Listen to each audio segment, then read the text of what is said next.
Late childhood development, the intermediate schoolers, physical development, cognitive development, socio-emotional development. First, physical development.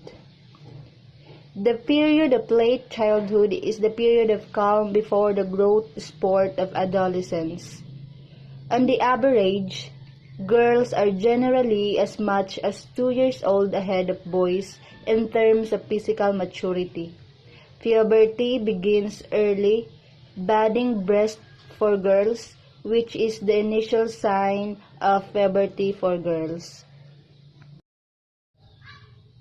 Some girls may also start menstrual period as early as 8 and some as late 13. Many of the bodily structures like the liver, muscles, skeletons, kidney, and face follow a normal curve of development for both girls and boys. Other structures like the brain, intestine, and other organs and bodily system mature at their own time, thus affecting growth patterns. Children gain an average of 7 pounds in weight and the average of 2.1 inch in head circumference or height each year. Children at this stage have growth spurts, sudden boost in height and weight, which are usually accompanied by increase in appetite and food intake. Increase in body fats also occurs in preparation for growth that occurs during adolescence. The body fat's increase occurs earlier in girls and is greater in quantity. Girls appear to be chubby while boys tend to have more lean body mass per inch of height than girls. Children may become concerned about their physical appearance. Girls especially may become more aware of their weight and decide to eat less. Boys may become aware of their stature and muscle size and strength. Appropriate activities must be designed so that will be guided into the right direction. Engage themselves in worthwhile activities that promote healthy growth, give them a feeling of accomplishment, reduce the risk of certain disease. This stage is also characterized by advanced development of their fine and gross motor skills. Muscle strength and stamina increase as they are offered different physical activities. Children may also become interested in physical activities where they interact with their friends and family. Activities which they can share with their parents shows children that exercising can be fun. Second is cognitive development. Since children in this stage are already in their childhood, rapid development of mental skills is evident. According to Jean Piaget, concrete operational thinkers can now organize through effectively. Although they can logically perceive the immediate situation, they can apply what they have learned to situations and events that they can manipulate. Initial cognitive characteristics. Intermediate schoolers' children greatly enjoy the abilities that they can now utilize. Their thinking skills have become more effective as compared during their primary years. Their schoolwork is now complicated. Reading text have become longer. Problem solving have become every part of their lives. Reading development, attention, creativity, the impact of media and aggression. Reading development children in this stage is marked by a wide application of word attack. Because of previous knowledge, they have a wide vocabulary which enables them to understand the meaning of unknown words through context clues. This is the reading to learn stage in reading development. Older children have longer and more flexible attention span compared to younger children. Their span of attention is dependent on how much day is required by the given task. In terms of schoolworks, older children can concentrate and focus more for longer period of hours, especially if they are interested in what they are doing. Creativity. Creativity is not the finding of a thing, but making something out of it after it is found. By James Russell Lowell. Children at this stage are open to explore new things. Creativity is innate in children. They just need a little guidance and support from parents, teachers, and people around them. They are usually at their best when the work is done in small pieces. Encourage different responses from each children. Celebrate uniqueness. Break stereotypes. Values process over product. Reduce stress and anxiety of children. Support to share ideas not only with the teachers, parent, but also with other children. Minimize competition and external rewards. Television viewing is a highly complex, cognitive activity during which children are actively involved in learning. Anderson and Collins, 1988. The dream of having a television unit in every classroom started in the 1950s. It was considered as one of the first technological advancements in schools. Communicate effectively in speech and in writing. Work collaboratively. Use technological tools. Analyze problems. Set goals. And formulate strategies for achieving those goals. Seek out information or skills on their own as needed to meet their goals. Violence and aggression are often dubbed as one of the result of media. According to the Public Health Summit in 2000, the following are some of the negative results of media. Children will increase antisocial and aggressive behavior. Children may become less sensitive to violence and those who suffer from violence. Children may review the world as violent and mean. Children will desire to see more violence. In entertainment and real life, children will review violence and an acceptable way to settle conflicts. The school and the home provide children with the ultimate access to media, not only television and computers, but also videos, movies, comic books, and music lyrics. The responsibility now lies with the parents, teachers, and the whole community. It should be a collective effort among the factors working together to support children in every aspect of development. Having a role model is extremely important to children at this stage of transition. From childhood to adolescence, it gives children and adults to admire and emulate. Roles model also provide them with motivation to succeed.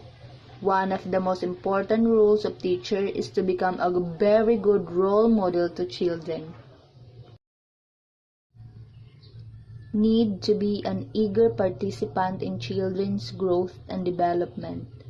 Most understand how to use the children's natural curiosity to help make the appropriate developmental leaps in their skills and abilities.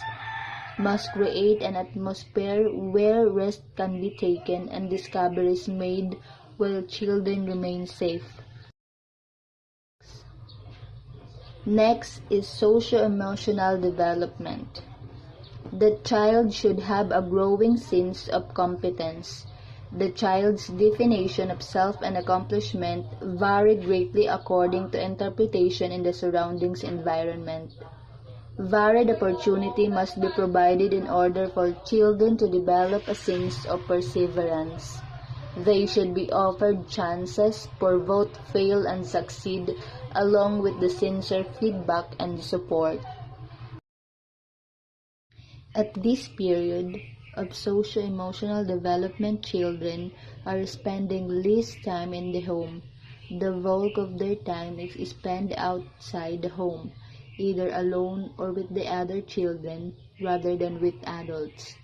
One of the most widely recognized characteristics of this period of development is the acquisition of feelings of self-competence. This is what Erik Erikson referred to when he described the development test of middle childhood, the social crisis industry versus inferiority. Industry refers to the drive to acquire new skills and do meaningful work. During late childhood, children can now describe themselves with internal and psychological characteristics and traits. They must likely employ more social comparison, distinguishing themselves from others. In dealing with other children, they should increase in perspective taking. This ability increases with age. Perspective taking enables the child to judge others' intention, purposes, and actions. Give importance to social attitudes and behaviors. Popular, frequently nominated as the best friend and one who is rarely disliked by peers. Average receives an average numbers of positive and negative nomination from peers. Neglected, very seldom nominated as best friend but is not really disliked. Rejected, infrequently nominated as the best friend but one who is also disliked by peers. Controversials, frequently nominated as a best friend but at the same time is disliked by peers. Building friendship. As children go through their late childhood, the time they spend in peer interaction increases. For them, good peer relationships are very important. The approval and belongingness they receive contribute to stability and security of their emotional development. Peer size also increases and less supervision of adults is required. At this stage, children prepare to belong to the same 6 peers groups. Family support is crucial at this stage, which characterized by success and failure. If children do not find a supportive family when they find their interest, they can easily get frustrated. If families are seen as primary support system, failures and setbacks become temporary and surmountable rather than something that is attributed to personal flaws or defects.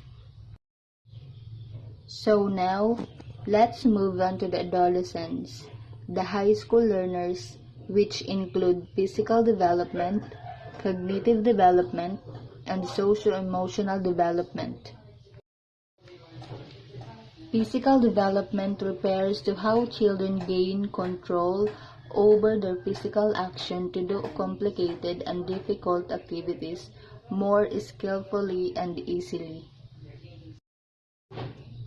By school age, children can ride bicycles, jump rope, and play a variety of games using balls which require eye-hand coordination, visual perception, and coordination.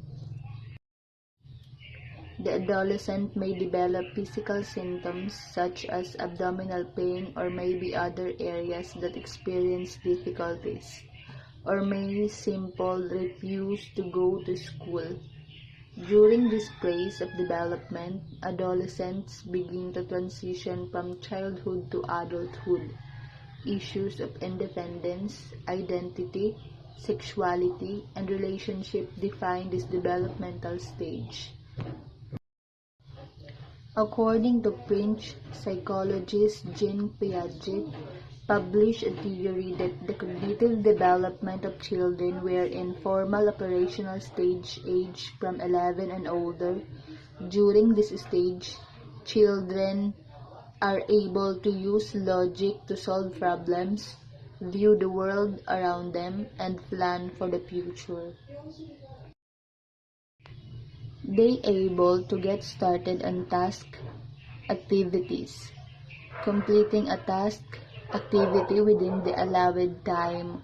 They also planning and preparing for task, collecting equipment needed for school projects, remembering information about personal data such as date of birth, home address, etc., can understanding explanation and instruction, and they able to tell their experience or situation so that the listener understands. Students are able to participate from their teachers during the class discussion. They able to answer the questions being thrown by their teacher. They can perform critical thinking stage, wherein they able to deliver their oral presentation through logical reasoning. One of these is cultural factors affect children's growing understanding of the meaning of emotions, the developing knowledge of which situation lead to which emotional outcomes, and their learning about which emotion are appropriate to display in which situation.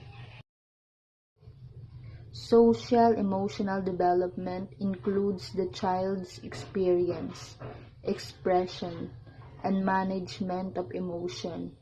These types of learners, wherein according to the data being collected, learners can understand and express their emotions, and this was influenced by their environment. This age of students able to understand other people's social cues, facial expressions, gestures, one of voice or body language, feelings of other people, express emotions and reaction with facial gestures or body language, an act of behaving as expected by peers, self-confidence, anxious or unhappy when leaving home, when sitting to school, and sometimes often argues with adults.